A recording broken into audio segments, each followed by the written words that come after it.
Hey folks, welcome to the video. In this video, we're going to be talking about the unit impulse and the dirac-delta function. The dirac-delta function shows up everywhere in physics, especially in electricity and magnetism, and in quantum mechanics. So it's going to be pretty useful. I hope you enjoy. Before we begin talking about unit impulse and the dirac-delta function, I have a disclaimer. This video is focused primarily on providing an introduction to the delta function for beginner physicists. So I'll be talking about the delta function as a function even though it's not one. It's really a distribution or a measure. However, this video is meant to provide a basic intuition to physicists on how the dirac-delta function works in practice. So I apologize for the lack of mathematical rigor, but with that said, let's get into it. Let's talk about the unit impulse first. Suppose we have a block of wood sitting on a table, and we want to hit this block of wood, impart a certain momentum on it so that it travels across the table. Upon the moment of impact, we impart an impulse onto this block of wood that is instantaneous. This instantaneous impulse causes the block of wood to start moving. So the acceleration imparted to this block of wood is infinite at that moment, because it started at rest, but now it has a finite amount of momentum that it gained in no time. So the acceleration is infinite, but it has a finite integral, a finite momentum that it carries with it. We want to quantify the impulse that we have just imparted to this block of wood. To do that, we use the notion of unit impulse. To understand unit impulse, we design a family of functions, I sub epsilon of t, that depend on t here can be thought of as time, and it's defined to be the function 1 over epsilon if t is between negative epsilon over 2 and positive epsilon over 2, and 0 otherwise. So the graph of this function would look something like this.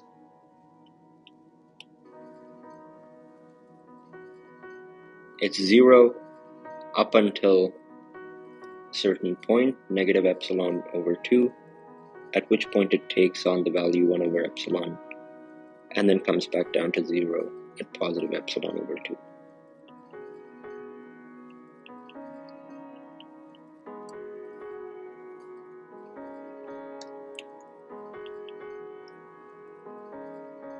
Now, we define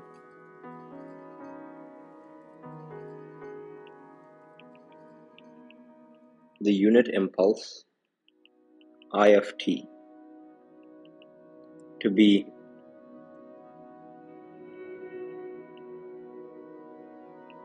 the limit as epsilon goes to 0 of I sub epsilon of t. Okay, what does this mean? Well, let's see the properties that this unit impulse has. The first property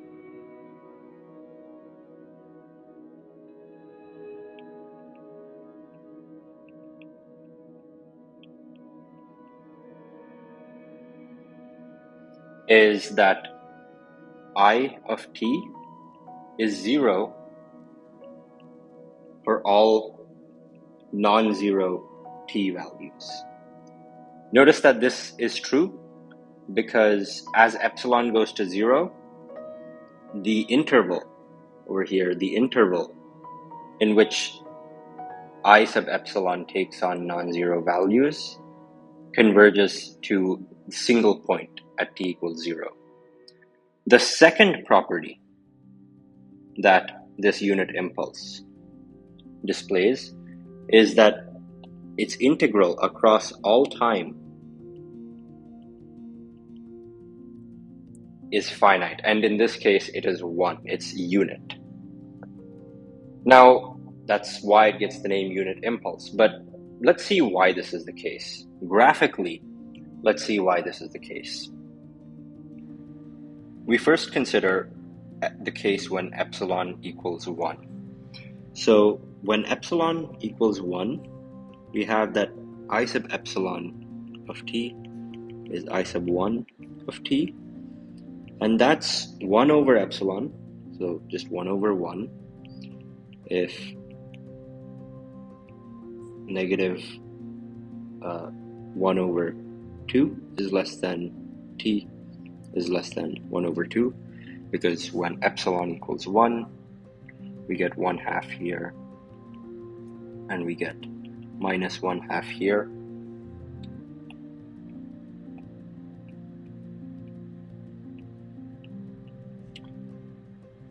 And it's 0 otherwise.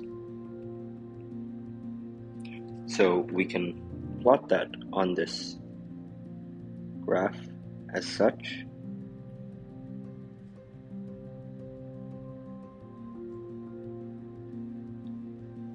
For epsilon equals 2, or rather epsilon equals 1/2, we have I sub 1/2 of t is 1 over 1/2, which is 2, if negative 1/4 is less than t is less than 1/4, and 0 otherwise. Let's use a different color for this.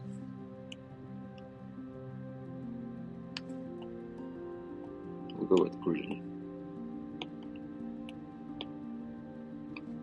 Okay, so that looks like the following.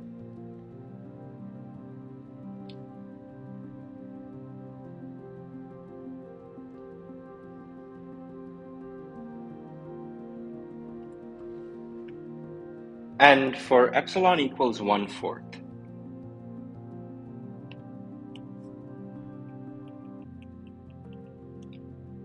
we have I sub 1/4 of t is 4 if negative 1/8 is less than t is less than positive 1/8, and 0 otherwise. That looks like this.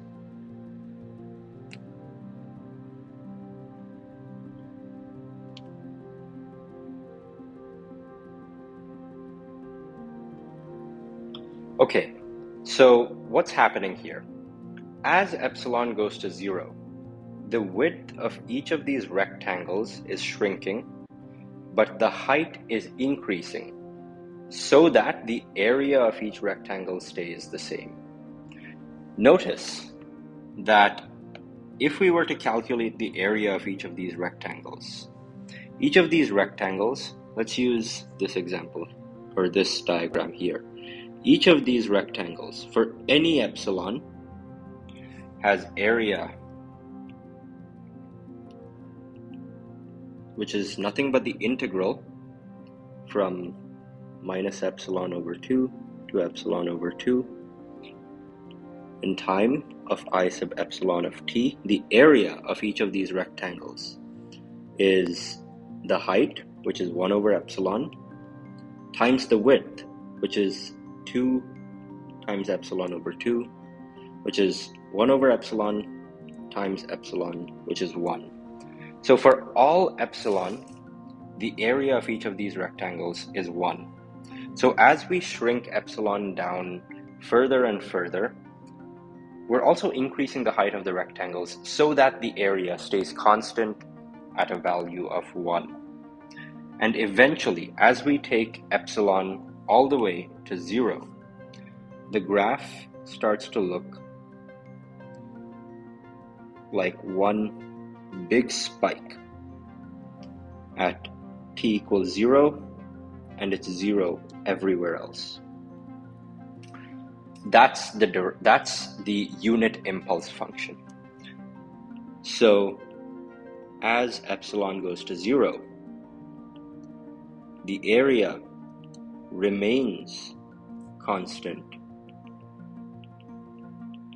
at 1.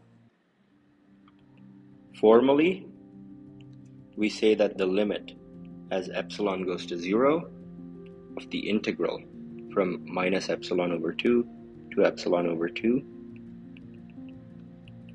of this quantity equals 1. But notice that this integral here is the same thing as the integral from minus infinity to infinity of I sub epsilon of t. Why? Because, again, for all values below minus epsilon over 2, the value of the function is 0, and for all values above epsilon over 2, the value of the function is 0. So they don't contribute to the integral. And we see that the limit as epsilon goes to 0 of this integral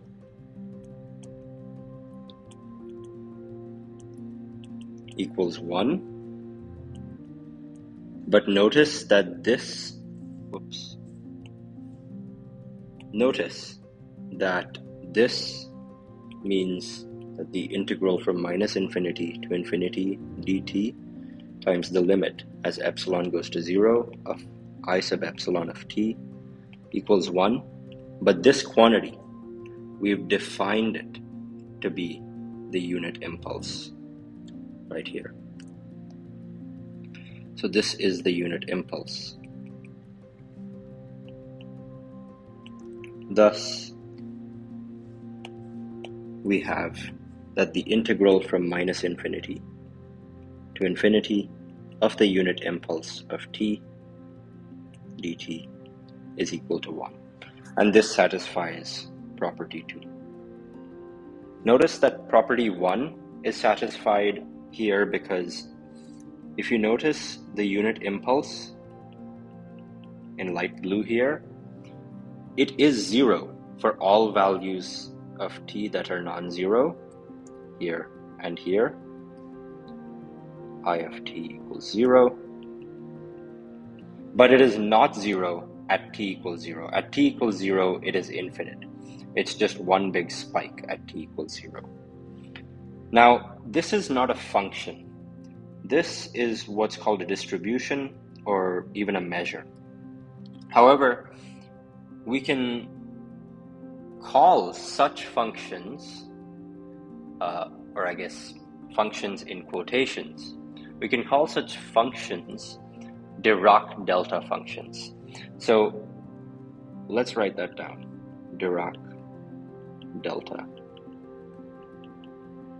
functions.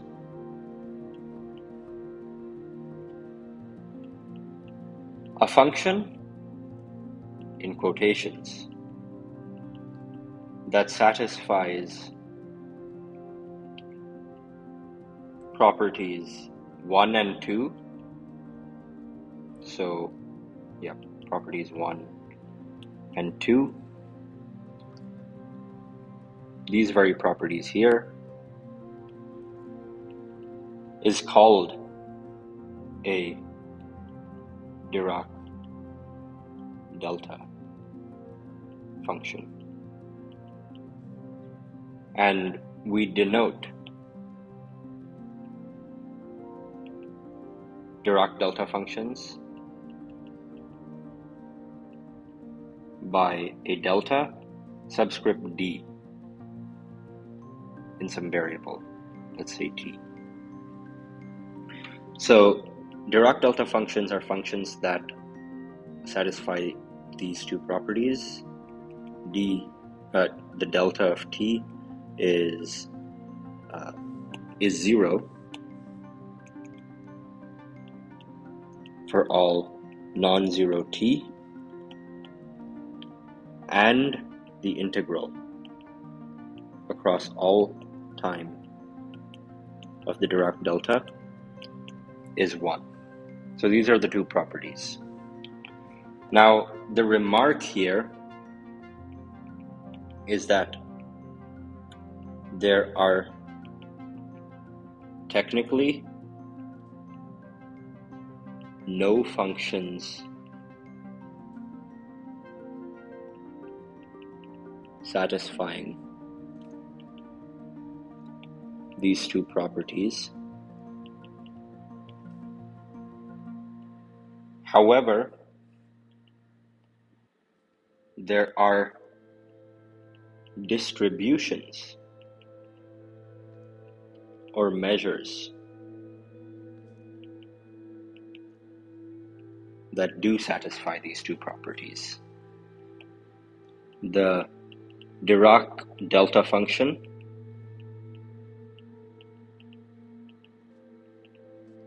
is a distribution or a measure satisfying properties 1 and 2. For our purposes, we'll call it a function and even treat it like a function, but keep in mind that it's not really a function in the truest mathematical sense. But for our purposes, we can call it a function and use it as one. Okay, so that's the Dirac-delta function.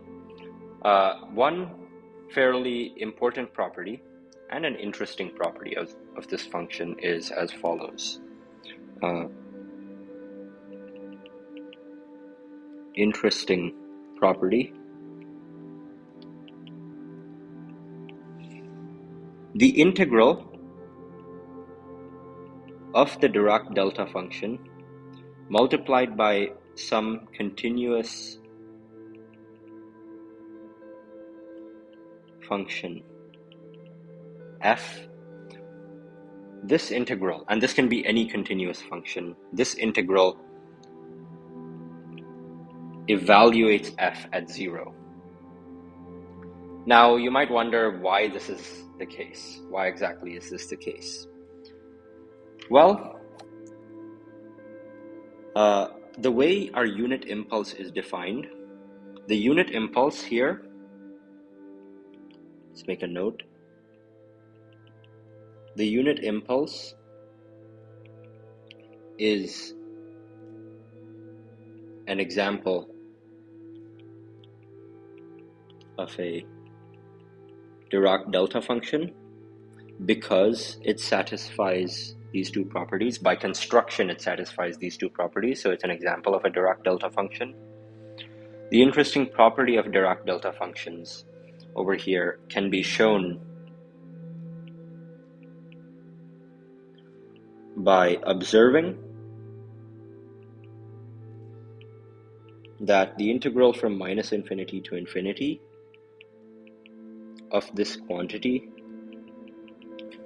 is the same thing as the integral from minus epsilon over 2 to epsilon over 2 of this integrand. Why is this the case? It's because the Dirac-delta function, at least the way we have used the impulse to exemplify one, shows that the only interval where the impulse is non-zero is between negative epsilon over 2 and positive epsilon over 2. So all other time intervals have integrand 0. So this is the case for all epsilon greater than 0. And because it's the case, we can take epsilon to 0, so take values of epsilon arbitrarily close to 0. Then the function f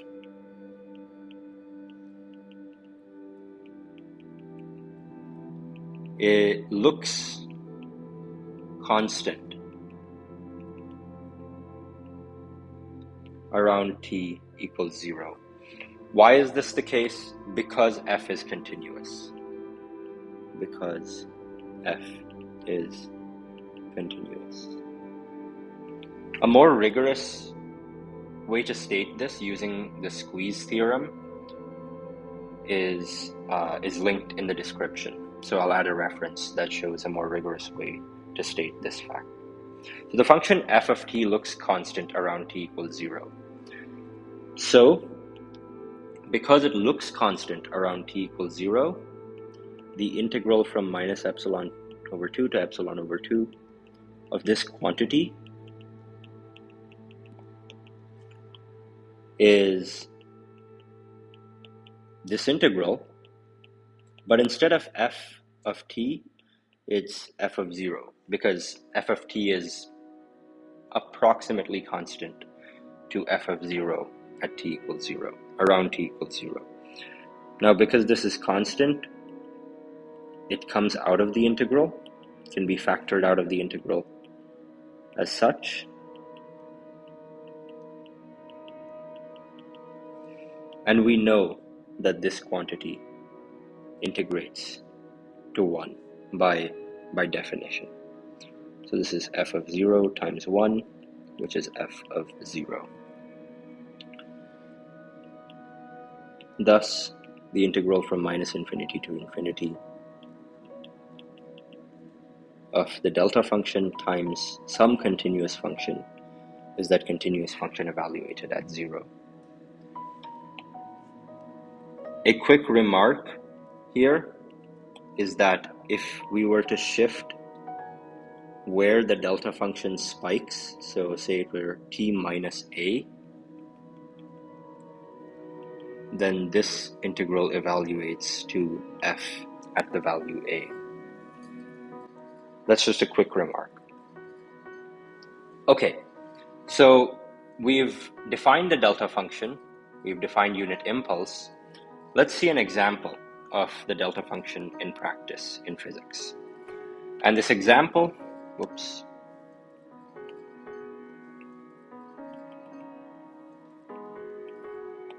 this example involves point charges.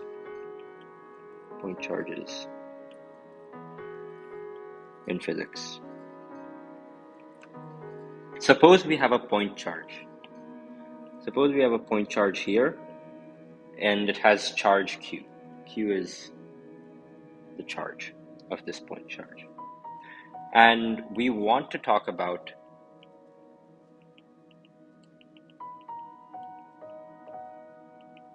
the charge density. We'll call it rho as a function of x. Now, we'll let this point charge exist in one dimension. So it exists somewhere on this line. It exists in one dimension. And we want to talk about the charge density of this system.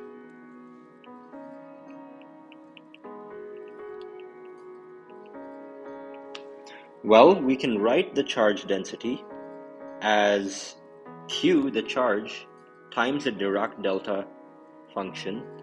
Let's say this point charge is situated at x equals a. Let's just go with x equals 0 to make it simpler. Yeah, let's say that this point charge is situated at x equals 0, then the charge distribution, rho of x, can be written as q times the dirac-delta function in the variable x. Okay, why is this the case? This is the case because the total charge of the system should be the integral of the charge density times the volume. Charge density is basically the charge over the volume of the system. So if you were to multiply the density by the volume element, you should get back the charge. So the total charge of the system is rho times the volume element dV. In one dimension, the volume element is just dx. This is rho of x, dx in one dimension.